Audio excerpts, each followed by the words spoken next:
So we're here, Tool Talk. 10 questions, really simple. We just want to get a feel for every interviewee, and the idea here is to help the younger generation. So we'll start off with the easiest one. What's your name and where are you from?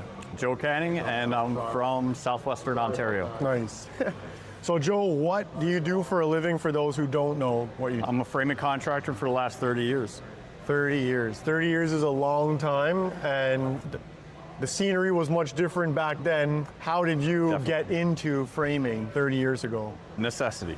Wife and 4 kids, and they like roof and food. So you just one day decided framing was something that you wanted to experiment with, or just? I gave up a previous career just because I realized I couldn't proceed in that. It was a flooded market, and somebody asked me if I could swing a hammer. So I just said, let's go give it a shot. So going down that path of framing, is it something that you, obviously you enjoy what you do, but do you have any regrets of going down the path of framing, or do you wish there was a trade that you entered instead? No, I truly love the fact that I actually got into it, and it took me many years afterwards to realize that I am where I'm supposed to be. I don't think I would be as happy if I stayed in my original career to where I am now. So now a lot of people, younger generation, it's hard to convince them to enter the trades. What are some words of advice that you could give our younger viewers to enter? It basically is a situation, you get out of it what you put into it. So you're basically in control of your whole entire career, right? If you want, I don't want to say lazy, but if you're more laid back and you don't want to put any work towards it, then that's where you're going to be. But if you have that goal mentality and you have goals and dreams that you actually want to get at, it's up to you. Make it. You just have to go at it, right? Nobody's teaching these kids that. You have to have something that you want in life and just go at it. All right. So bridging off that, what was a turning point in your career where you felt that it became less of a job and more of your passion? Like, where'd you feel that transition? I felt the transition basically when I started paying attention and I actually had let go of my previous career. Once I actually realized there was no possible way for me to go back without going back to school or going further into debt, when I was actually already working and putting food on the table, then I went, this is working. Let's see how far we can go. Right. So then once that happened, then I was like, I'll home. So at that transition phase, a lot of people find they find a passion for the trade that they're in, they'll reinvest, they'll start to buy equipment and scale, and it becomes less of a job and more of a, hey, this is what I'm meant to be. Yep. So what are some tools in your day-to-day that you can't live without? A good tool belt, for one, because it makes you just efficient. As far as tools go, any person that's good at their job doesn't need a specific tool. It's more what makes your job more enjoyable. So for me, as much as I've used every brand of saw, I would still go rear handle Makita because that's my bread and butter. I know that saw upside down, inside out, and I have no doubts with any cut that I'm doing that it's going to be good. Can't say that with everybody, but I can still do my job with any other tool. It's just different flavors, but which one you enjoy the most. Exactly. Form, function, whatever your budget may be. That also goes into the investing side that you're talking about. You have to invest in yourself at some point. If you don't, then you can't complain because you're stuck here, right? It's that you're investing in yourself to get further, not to just hang out and be a 20-year guy with 2 years experience. One of the questions we were asking a couple of the guys was, walk us through a typical morning for yourself. What are a few things that are die hard in your routine that you can't veer from? Without going into too much detail, other than being ADHD. So every morning I have to get to site early, and 45 minutes minimum, and then I have to be able to sit in silence, drink my coffee, and run over my day before I get out of the truck.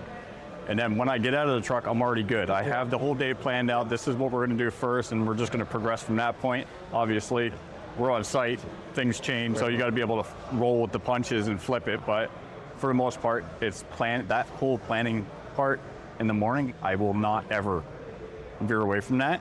And then when I get home, I sit in my driveway for 30 minutes before I even go in my house to let the day go by. Yep. Work does not come in the house unless it's going into the office to do work. It's amazing how similar the answers are among a lot of the tradesmen, and I, in a way, do what you do, but I try and do it the night before. Yeah. So I'll always play my day out to plan what tools I need, what materials I may not have or need to acquire that morning or whatever. Yep. But the playing out of your day, build your day in your mind is so critical for success, I find. And that also goes with the investing in yourself too, because if you go at it without a plan, especially for you work in a different scenario than I do, where I can do a trail or I can do a C-can, I can do whatever, and I can have it all with me. You're more in a city environment. So for me to come work where you are, it'd be a logistical nightmare, where you have to pre-plan everything the night before to make sure you have your day set, ready to roll for the morning, where I just go to work and unlock my stuff, and I have everything that I could possibly need and don't need. That part can be a problem, but your bases are covered, you know that like covered. Yeah. A tool goes down, you have a replacement, there's 6 or 7 because, and really that's the way it should be. There should never be a delay because of a lack of a tool. An injury, okay, but at the end of the day, tool should be not the cause of it, the problem. That is, 100%. So this one is just like a tip or a trick. What's a tool hack that you would share with the audience where you feel that it could make somebody more efficient? It's a love-hate one that I've shared many times, and that's plunge cutting. Most of the time, I'll leave the base of the saw undone, and then because I can see where I'm plunging in, I know I'm coming in at 90. I don't have to worry about the old worm drive tilt, or you're kind of coming in at an angle, and next thing you know, you got a warped blade, so you're like killing 2 birds with 1 stone. So I just leave it open, and it's so easy. You can flip it up, plunge, drop it down, smack it, I'm good to go again, right? I can do that mid-cut. And for the first little while, I got made fun of a lot for doing, because people were just like, you don't know what you're doing with your own tool, until they did it. Yeah. And then they were like, okay, now I kind of get the idea of it. And then once they kept going at it and using it and progressing with it, it does look stupid. I know it does, but it's not stupid if it works. No, for sure. So, it's like allowing the tool to do what it needs to do, right? To make it what happens. Yeah. And that's why that's why I don't like when tool companies mess with the lever. Yeah, like, too much tension. Yeah, tension or positive indents on it, like.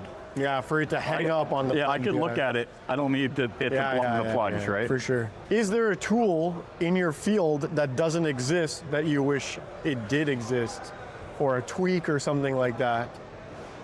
Honest to God, and it sounds weird, but we're heading in the right direction. We're just not there yet. If we could get actual powerful enough chainsaws for gang cutting, that would be amazing. We're not quite there yet.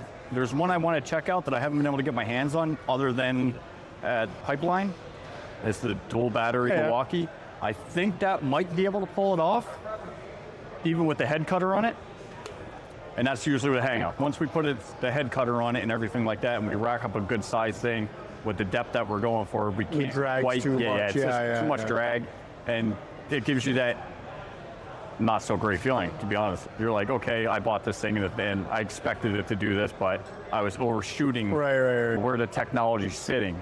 And I've tried it with every single saw except for that one, and I'm probably going to end up buying it just to try it. I'm curious to know, because there's a newer one from Ego as well that's supposed to be super high powered, and I'd love to see that in a gang cut situation, the depth of cut. You're cutting on a diagonal if you're dealing with an 11 and 7/8 material on that slight diagonal, 13 inches. And that's a lot of things that a lot of people don't realize about that whole situation is there's more than just taking a chainsaw, hooking into a head cutter, and expecting it to do the job. There's a lot, like the chain, there's a different kind of chain you should be using. You should be pitching it, not just going straight in square, hoping for the best. Let it drag a little bit behind so it keeps your cut on top and follows at the bottom, and you're all square within a 1/16 with a chainsaw. You can't complain about that. But we're getting there. Close. Battery technology has definitely come a long way, and there are still gaps from other manufacturers. I'm sure Makita's going to launch some dual 40 or flex volt, dual flex volt. So we'll see. We're close. It's funny that all the brands that said we're not going to do the dual battery technology are now doing the dual battery. But that's all good. I don't know if we went over this a little bit, but what would something be that you could tell the younger generation that is looking to get into the trades? It doesn't have to be framing, for instance. Yeah. But what's a couple words of advice for somebody to enter the trades that you wish you did when you started? Be a sponge. Don't put it this way, don't do it like I did. I got very comfortable with the paycheck, so I overstayed my wealth. I should have left long ago.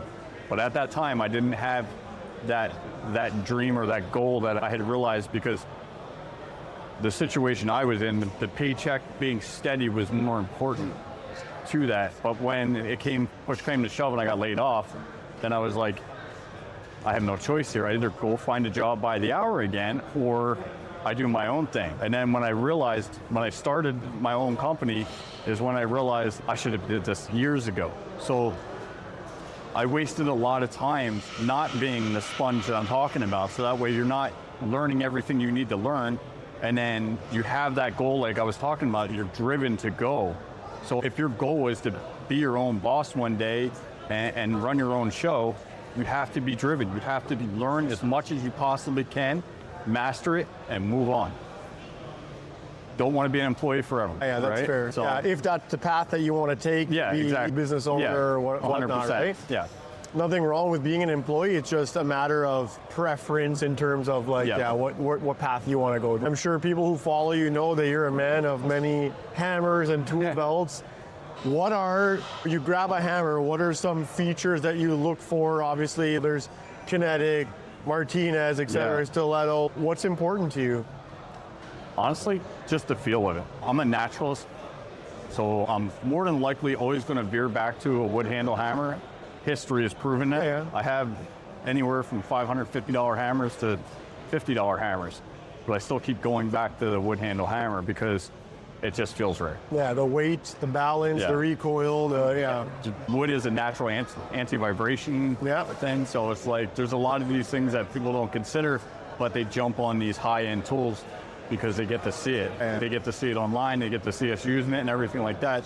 But if they actually sat there and watched for 2 weeks and see what happens, you're either going to get the people that are more comfortable with that, and that's for them, or you're going to get the people like me who is like, I know all about this hammer, I can tell you all about it, but I don't need to use it every day to this point. And I'm always going to go back to that. It's fortunate for stiletto, but it is what it is. No, I hear you. So people who have never, you have to, last question then. Yeah. So people who have never been to Atlas before, how would you describe the store to them? Like, massive. You and I both went to Queens Street. Like, that's the first time I ever saw you, actually. And coming from there to over in Islington to here, like it's been a non-stop progression to bringing tradespeople what they need.